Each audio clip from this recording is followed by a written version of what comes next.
Hello everyone, and welcome back to week 3 of our WQED Financial Literacy Program, which we are calling Money, Money, Money.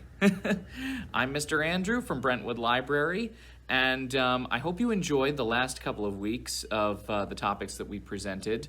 You were with Miss Barb live for the first week, and then for the last week, you were with Miss Tracy, who recorded it like I'm doing right now. So it's presented a couple of different ways, but I hope that you've been enjoying the stuff that you've been learning and the things that you will keep learning as we keep going on. So last week, you learned a little bit about needs and wants, and this week, we're going to learn about something that is just as important for anybody who is using money in the world, and that is saving money versus spending money. So, have you ever been to the store or tried to buy something with your own money and you realized that you didn't quite have enough for it? Or your parents said something like, "Oh, we can't afford that right now," or "That's too expensive." And the reason for that is because sometimes things cost more money than other things do. And you have to balance out, using that needs versus wants idea that we talked about, what you need to spend right now in order to live and to survive and to keep going with your life, or what you might just want in the moment. So something that you might say, I would like this, but I don't need this right now. And also, I'm not sure that I have enough money for it right now, as opposed to something that's more important. So you have to balance out saving versus spending. So to talk about that, to start out with, I thought we could take a look at our vocabulary words that we're going to discuss this week. So adults, if you'd like to pause this video for a minute, just to discuss the vocabulary words with your children, and we'll be back in just a moment in order to discuss those. Go ahead and pause now, and we'll be right back. Okay, welcome back, and I hope you had time to review those vocab words really well. We're going to focus on 4 of them today to talk about, and let's start with thinking about this word here, which means money earned from doing a job. Money earned from doing a job. What do you call that? You call that your income. Income, that's right. So if you get money for putting your clothes away or hanging up your towel after you take a bath or a shower, or making sure that your dishes get into the sink when you're done with them, that's something that you can earn an income for if you get money for that at your age. Or whenever you're an adult, income is the money that you get for doing your job or going to work. So that's what income is. Now, let's think about this one, and that is putting your money in a safe place for later. Putting your money in a safe place for later. What do you think that is? That is saving money. And there are a couple of places that you can save your money. You can put it in a piggy bank. You can put it in the regular bank. You know how your parents will sometimes go to the bank and get some money out in order to use? That's where they're saving their money. And sometimes you can access your bank through things like your smartphone or other things like that. So saving money is making sure that your money is in a safe place for when you need it. Okay, so our next one is when you use your money to buy something. When you use your money to buy something. What do you think that is? That is spending your money. So if you're at a store and you see something that you want to buy, you put it in your cart, You take it to the front and you buy it by spending your money. And you can use paper money for that. You can use a credit card or a debit card. That's how sometimes you can access that money that you've saved in the bank. So that's spending money, is whenever you buy something. Okay? All right. So our last one is a plan that you make to help spend or save money wisely. A plan you make to help spend or save money wisely. What is that, do you think? That is called a budget. And a budget is a list of things that you know that you need to spend money on each month. Like if you're an adult, you need to make payments on your car or your house or other things that are very important to live, like food.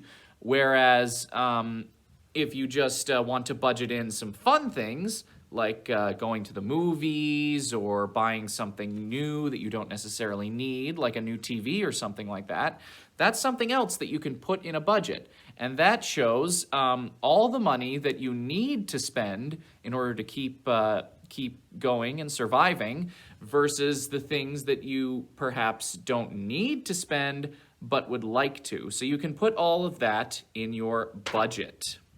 All right? Okay. So that was a good review of our vocab words, and we're going to see some of that put into action a little bit today.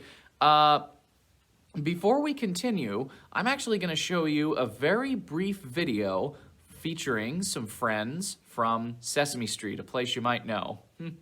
So we've got our little red buddy Elmo, and he's taking a look at saving and spending himself because he's got a little bit of money. So let's see what he gets into. Take a look. For me, for you, for later. Oh, hi. Welcome to Sesame Street. Oh, look what Elmo has. His very own dollar. Elmo's daddy said he could buy whatever he wants with it. But what should Elmo buy? Oh, cool. Elmo could buy a flower at the flower shop. Or Elmo could buy ice cream from Hooper's store. Or, Behold, stupendous ball. that's it. Elmo wants to buy a stupendous ball.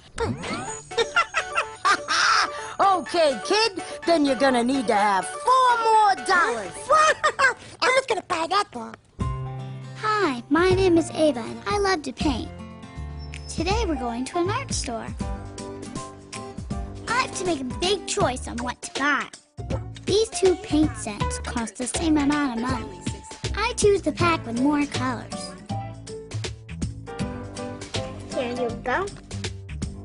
Now I can make a really colorful painting. Hey, Louise, how do people get money?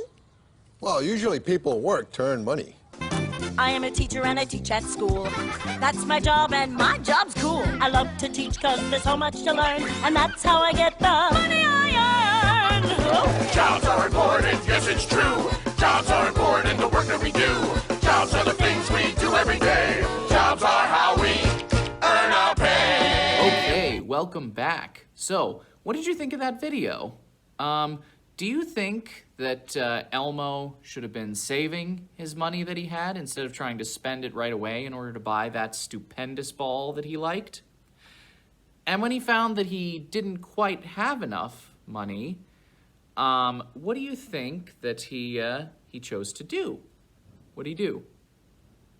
He went to go find Luis, and he asked him about doing some jobs to earn a little bit more money, right? And we learned a little bit about those jobs at the end of the video there.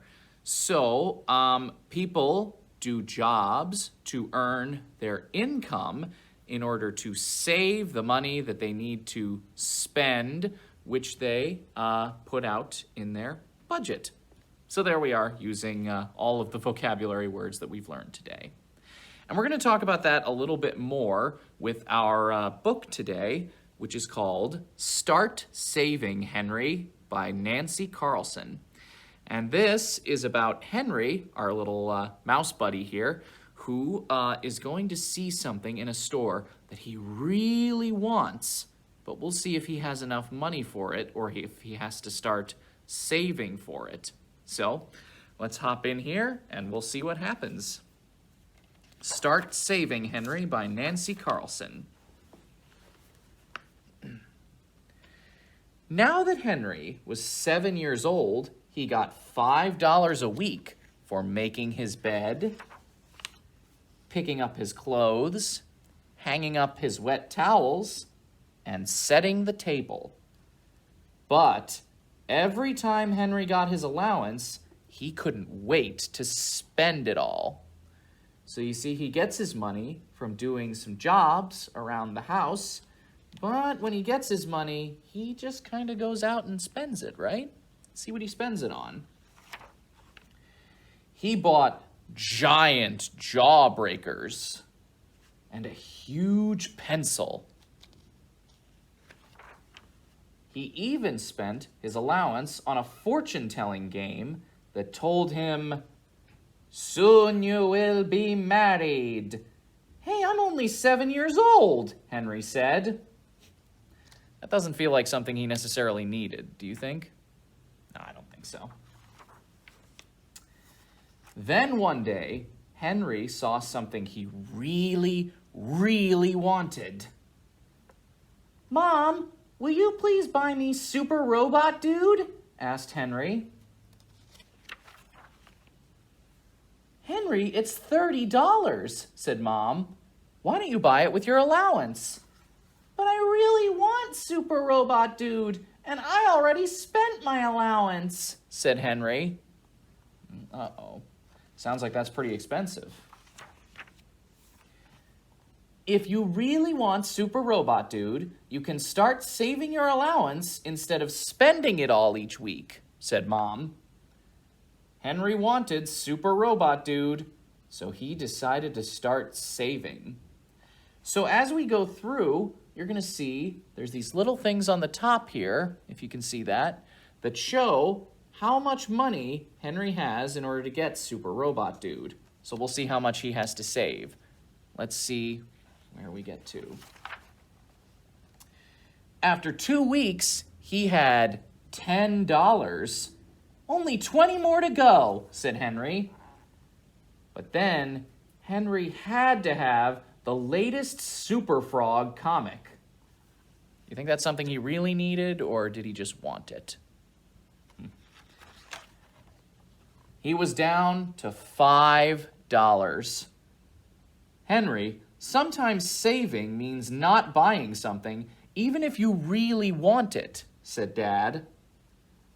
So Henry didn't buy that tube of bubble gum he really wanted. So let's see where he's at now. $5, $10, $15. Pretty good. When he had saved $15, Henry lost his library book, and he had to buy a new one with his own money. So he was down to $5 again.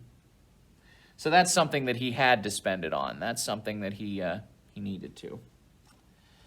Henry kept saving, and after a month, he had saved $25. So if he has $25 and he needs 30, how much more does he need? That's right, he needs $5 more. So that means 1 more week, and he can get Super Robot Dude. Let's see what happens. But Henry really wanted to get his mom a special present for her birthday. So Henry was back to $5.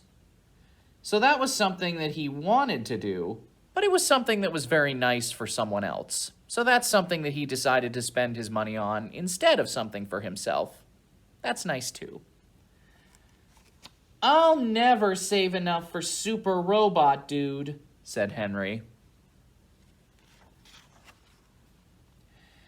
Henry still kept saving, and one day, when he had almost $30, Mom said, "Look who's come to visit." "Yippee! It's Grandma!" says Henry. Looks like she's here with something in a bag there. Let's see what happens. I have a surprise for you two, said Grandma. So he opens up a present and... Oh boy, super robot dude, said Henry. It's just what I've been saving for. So Grandma got him that present that he was already saving for. But now what do you think he's going to do with all that money? Now what will you do with all the money you saved? Asked Henry's mom. Well, first, let's all go for ice cream. My treat! And then I think I'll keep saving because you never know when you're gonna need a little cash.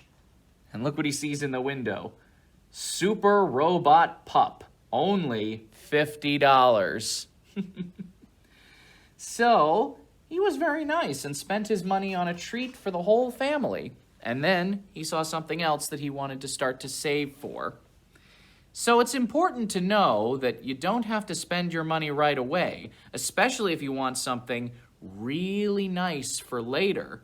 So saving your money and knowing when to save it and when to spend it is also very important. Like, it's okay if you're saving money and you spend it on something nice for somebody else. That's okay. Like Henry did that with his mom's birthday present or with the ice cream at the end. So that's okay. But if you want to save for something really nice for yourself, that's okay too.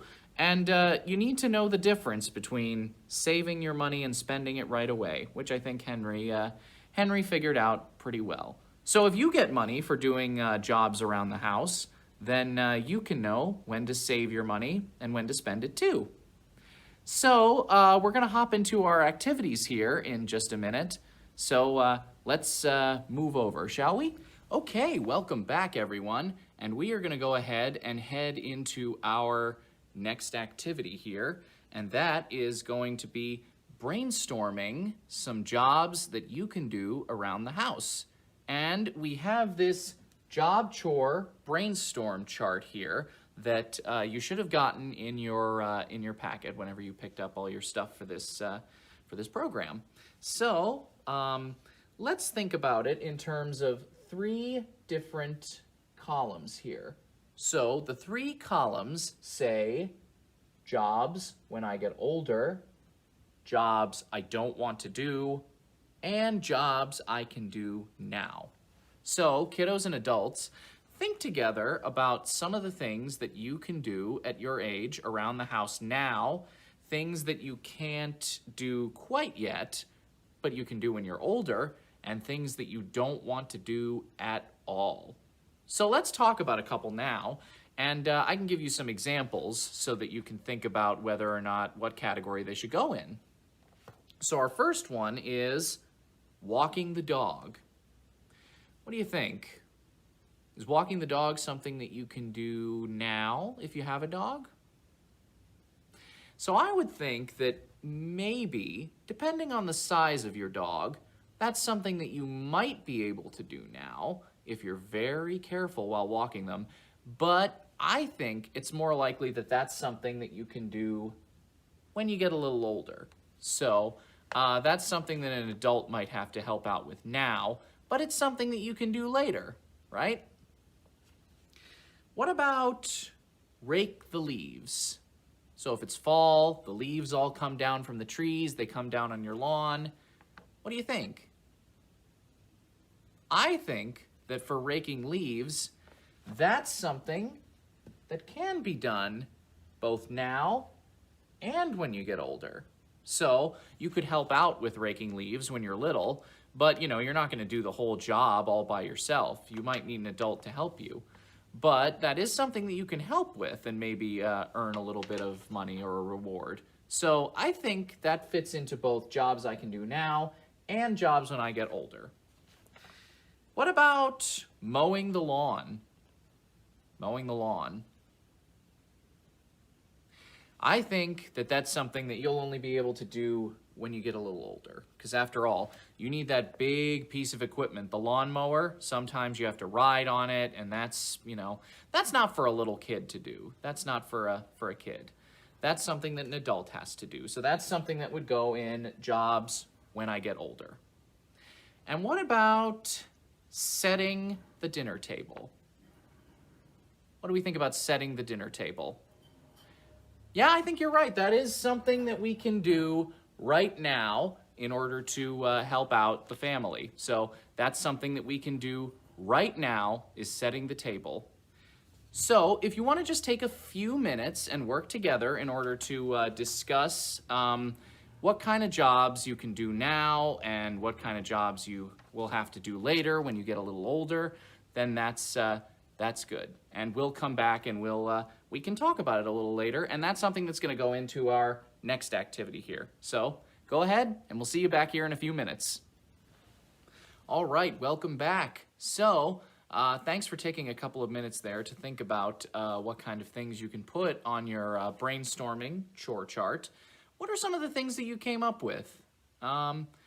Maybe there's some of the things that Henry was doing in the book that we read today, like setting the table, or maybe putting away your clothes, or hanging up your wet towels when you're done in the bath or the shower, or something like that. So there are plenty of things that you can do now that can help out around the house, so that's not something that an adult in your house has to do instead.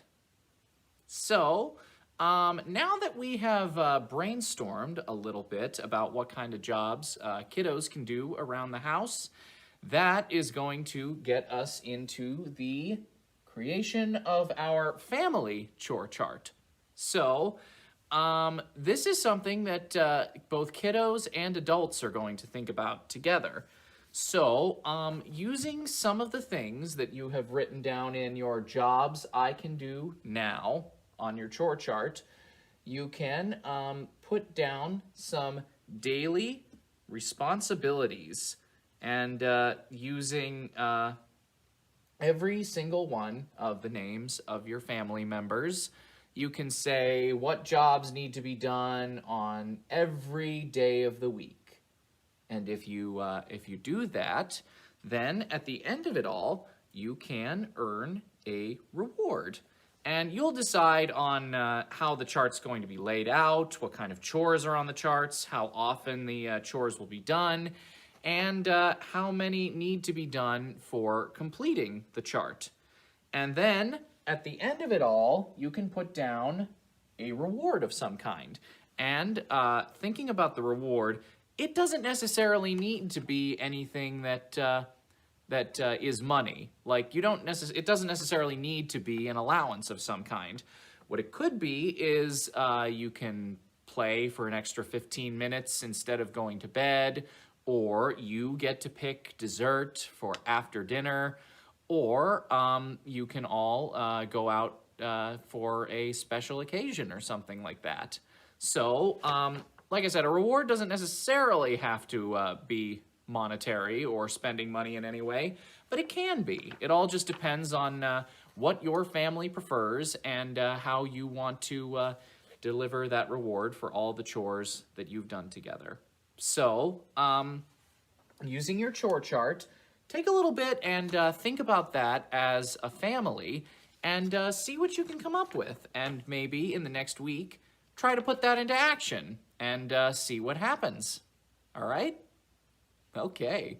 So take a little bit here, take a look at your chore chart, and work on that together, and we'll see what you all come up with. All righty? Okay, we'll see you back here in a few minutes. All right, welcome back. How did the creation of our chore chart go? Did you come up with some great ideas about how you can help out around the house, and how mom and dad can also do their jobs around the house and make sure that everybody's getting everything done that needs to be done? I hope you picked a nice, fun reward for yourself, because it's always nice whenever you're working on something that maybe is a little bit annoying, or something that you need to do but you don't necessarily want to do. It's nice to know that there's something rewarding waiting on the other side of all that, right? Right.